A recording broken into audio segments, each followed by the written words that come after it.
இன்றே டவுன்லோட் செய்து உங்கள் ஃபேவரட் ஷோக்களை என்ஜாய் பண்ணுங்க. எக்ஸாக்ட்லி. எவ்வளவு தைரியம் இவளுக்கு?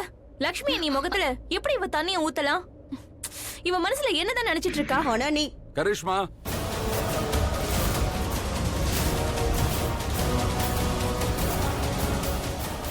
ஆமா, எல்லாருக்கும் என்னதான் ஆச்சுன்னு எனக்கு ஒண்ணும் புரியல. முதல்ல உட்காரு. ஏன் இப்படி புரிஞ்சுக்காம நடந்துக்கிறீங்க? பாட்டி ப்ளீஸ். தப்பு என் மேல இருக்கு. எல்லாம் என்னோட தப்பு தான். நான் அப்படிலாம் உங்களை பார்த்து சொல்லியிருக்க கூடாது. நான் தான் தப்பு பண்ணிருக்கேன். நான் மன்னிப்பு கேட்டுக்கிறேன். நீங்க எல்லாரும் எனக்கு என்ன தண்டனை கொடுத்தாலும் நான் அதை ஏத்துக்கிறேன். என்ன தண்டனையா இருந்தாலும் பரவாயில்ல. நீங்க எனக்கு தண்டனையை கொடுங்க ப்ளீஸ். I'm sorry.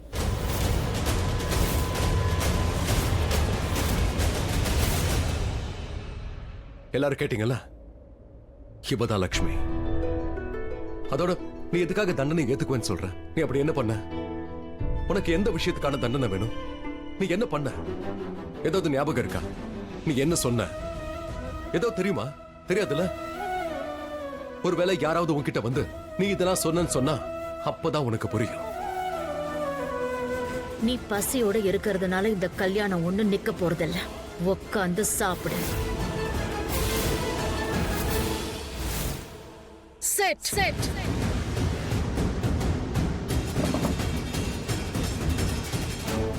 சொன்னது கேட்டுச்சுல லக்ஷ்மி? ஓகே தானே?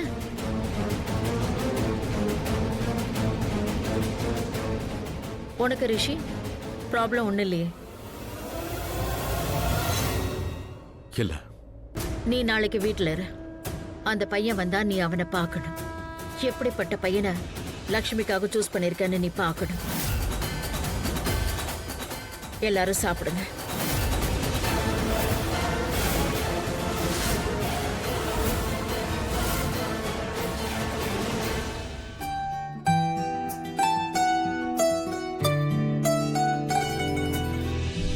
அக்கா வாங்க யாரு குடிக்க வச்சாங்க? அப்புறம் நீ தான் குடிச்ச. உனக்கு தெரியும்ல, அதனால நம்ம மொத்த பிளான ஃப்ளாப் ஆயிடுச்சு. என்ன ஷாலு திரும்பவும் ஆரம்பிச்சிட்ட? உன் வாய்ஸ் மெசேஜ் எனக்கு கிடைச்சது. 17 நிமிஷம் 23 செகண்ட் என்ன திட்டிருக்கேன். நீ திட்டினது எல்லாத்தையும் நான் அப்சர்வ் பண்ணிட்டேன். 17 நிமிஷம் 23 செகண்ட் ஷாலு. அதுக்கு என்ன, நீ முன்னாடி நின்று இருந்தா 17 முறை திட்டிருப்ப, 23 தடவை அடிச்சிருப்ப. ஏய் ஷாலு, திட்டணும்னு நினைச்சினா ரிஷி ப்ரோவை போய் திட்டு போ. 23ல 40 தடவை அவர் அரைஞ்சா கூட நான் எதுவுமே கேட்க மாட்டேன். போ போ. அட, எதுக்கு மாமா அப்படி சொல்ற? மாமா நல்லவரு, உன்னை விட ரொம்ப நல்லவரு. ஏய் ஷாலு, லக்ஷ்மி அண்ணிய பொண்ணு பார்க்க இன்னொரு பையன் வரான். அட கடவுளே, இன்னொரு பையனா? நீலமாட்டி வர சொன்னாங்களா? அவங்க ஏன் இப்படி பண்ணிட்டு இருக்காங்க? அதுக்குதான் சொல்றேன், போய் ரிஷி ப்ரோவை திட்டு. சரி நீயே சொல்ல, ரிஷி ப்ரோ லக்ஷ்மி அண்ணி கைய பிடிச்சிட்டாருன்னா யாராவது அவங்கள பிரிக்கிறதுக்கு வாய்ப்பு இருக்கா என்ன? ஆனா அவரு நான் சொல்றதை எங்க கேக்குறாரு? கேட்கவே மாட்டாரு. நீ சரியா சொன்ன. இதுக்குதான் மலிஷ்காவோட உண்மை எல்லார் முன்னாடியும் வரணும்னு நான் நினைச்சேன். ஆனா நீ உன்னால என் பக்கம் திருப்புற.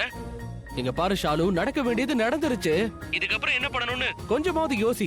ஏன் என்னையே தப்பு சொல்லிட்டு இருக்க? அப்புறம் ஷாலு, நாளைக்கு அந்த பையன் வந்தா நம்ம என்ன பண்றது? ஆயுஷ், இதெல்லாம் எனக்கு ஒண்ணுமே புரிய மாட்டேங்குது. எப்படியாவது அக்காவுக்கும் மாமாவுக்கும் தான் கல்யாணம் ஆகணும்னு நான் ஆசைப்படுறேன். I know. இதுதான் சரி ஷாலு, நாம தான் ஏதாவது பண்ணி ஆகணும். ரிஷி ப்ரோவும் எதுவும் பண்ண மாட்டாரு, லக்ஷ்மி அண்ணி எதுவும் பண்ண மாட்டாங்க. நாம இவங்களை எவ்வளவு நெருக்கமாக்குறோமோ அந்த அளவுக்கு இவங்க பிரிஞ்சிடுறாங்க. என்ன பண்றது? ஆயுஷ், பையன் எப்படி இருக்கான்? நீலமாமி சூஸ் பண்ணிருக்காங்கன்னா நல்லவனாதான் இருப்பான். முன்ன விட நல்ல பையன்னு சொல்றான்.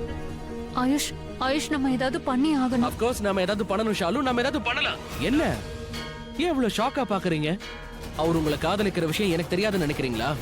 சரி அதெல்லாம் இருக்கட்டும். அவர் உங்களை காதலிக்கிற விஷயம் உங்களுக்கு தெரியாதா? எனக்கு எல்லாமே தெரியும்.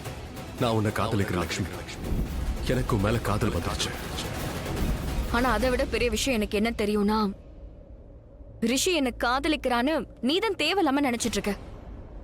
ரிஷி என்ன காதலிக்கவே இல்ல. ரிஷி மலிஷ்காவை தான் காதலிக்கிறான்.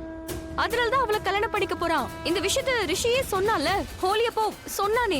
நீ கூட அங்கதானே இருந்த. இல்ல இல்ல ஆயுஷ், போதும். இத பத்தி நாம இனிமே எதுவும் பேச வேண்டாம். நானும் ரிஷியும் ரொம்ப சரியான விஷயத்த தான் பண்ணிருக்கோம். இப்போ இதுதான் நடக்கணும். ரிஷி மலிஷ்காவை தான் கல்யாணம் பண்ணிக்கணும். அப்புறம் நானும் கல்யாணம் பண்ணிட்டு இந்த வீட்டை விட்டு போயிடுவேன். அவ்வளவுதான். இதை தவிர வேற ஏதாவது என்கிட்ட பேசணும்னா அப்ப பேசு. வேற ஏதாவது இருக்கா? நான் இத பத்தி மட்டும் தான் பேசணும்னு நினைச்சேன். இத தவிர பேசுறதுக்கு வேற எதுவும் இல்ல. நீ உங்களுக்கு இத பத்தி பேசவே விருப்பம் இல்ல. சரி விடுங்க, நான் போறேன். இத பத்தி இவன் ரிஷி கிட்ட பேச போயிட போறான். அப்படி பண்ணிட்டா ரிஷியோட வாயில இருந்து உண்மை வெளி வந்துருமே. Ayush, thank God. Let's talk. நாம பேசலாம் அண்ணி. இல்ல இல்ல, நான் இனிமே இத பத்தி பேச விரும்பல. அதோட நீ ரிஷி கிட்டயும் இத பத்தி இனிமே எதுவும் பேசக்கூடாது, புரியுதா? ரிஷி பண்றது எல்லாமே சரியா தான் இருக்கு. அவனுக்கும் மலிஷ்காவுக்கும் தான் கல்யாணம் ஆகணும். இதுதான் எல்லாருக்கும் நல்லது. யூ நோ வாட் அண்ணி, லைஃப்ல நான் உங்ககிட்ட இப்படி சொல்லுவேன்னு நினைச்சு பார்த்ததில்ல. ஆனா இதை நான் சொல்லிதான் ஆகணும். நீங்க பண்றது தப்பு. நீங்க பண்றது மட்டும் இல்ல, ரிஷி ப்ரோ பண்றதும் தப்பு தான். உங்க வாழ்க்கையை நீங்க பணைய வைக்கிறீங்க அண்ணி. இந்த வாழ்க்கை ஒரு தடவை தான் கிடைக்கும். யூனோ, ஒரு தடவை தான் காதலும் வரும். அதனால நீங்களும் ரிஷி ப்ரோவும் ரொம்ப பெரிய தப்பு பண்றீங்க. ரொம்ப பெரிய தப்பு. நாட் கூல் அண்ணி. சாரி ஆயுஷ், இந்த மாதிரி ஹார்ஷா உன்கிட்ட பேச வேண்டியதாயிடுச்சு. நான் உன்னை ஹர்ட் தான் பண்றேன்னு எனக்கு நல்லாவே தெரியுது. என்னோட சந்தோஷத்துக்காக தான் நீ இதெல்லாம் என்கிட்ட சொல்லிட்டு இருக்க, எனக்கு நல்லா தெரியும். ஆனா சில நேரங்கள்ல லைஃப் தன்னுடைய முடிவுகளை தானாவே எடுத்துரும்.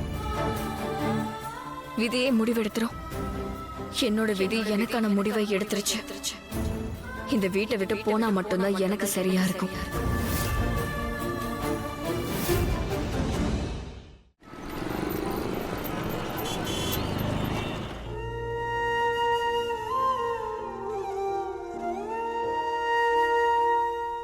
கடவுளே, என்னோட விதியில என்ன எழுதியிருக்குன்னு எனக்கு தெரியாது. ஆனா என்னால யாருக்குமே கஷ்டம் வரக்கூடாது, அது மட்டும் தான் நான் நினைக்கிறேன். இந்த வீட்டுல இருக்கிற யாரும் கஷ்டப்படக்கூடாது. இவங்க எல்லாருமே என்னோட குடும்பம். நான் அவங்கள அப்படிதான் நினைக்கிறேன். எப்போ எனக்கு அன்பு தைரியம் எல்லாம் தேவைப்பட்டுச்சோ அதெல்லாம் எனக்கு இங்க இருந்து தான் கிடைச்சது. இங்க இருக்கிறவங்க எனக்கு துணையா இருக்காங்க. எனக்கு நல்லாவே தெரியும், இங்க இருக்கிற நிறைய பேருக்கு என்ன சுத்தமா பிடிக்காது. ஆனா என்னால மறக்க முடியாது. இந்த வீடு எனக்கு ரொம்பவே முக்கியம். இந்த குடும்பத்துல இருக்கிறவங்களும் எனக்கு ரொம்ப முக்கியம். நான் இந்த வீட்டுல இருந்திருக்கேன். அதனால என்னால இந்த வீட்டுல இருக்கிற யாருக்கும் எந்த கஷ்டமும் வரக்கூடாது. என்னால இங்க இருக்கிற யாருமே கவலைப்படக்கூடாது. என்னோட ஆசை என்னன்னா ரிஷியும் அவனோட குடும்பமும் என்னைக்குமே சந்தோஷமா இருக்கணும். நான் அவங்களுக்கு சந்தோஷத்தை கொடுக்கணும். எனக்கு தைரியமா நீங்க தான் இருக்கணும். நீங்க எனக்கு துணையா இருக்கணும். ப்ளீஸ்.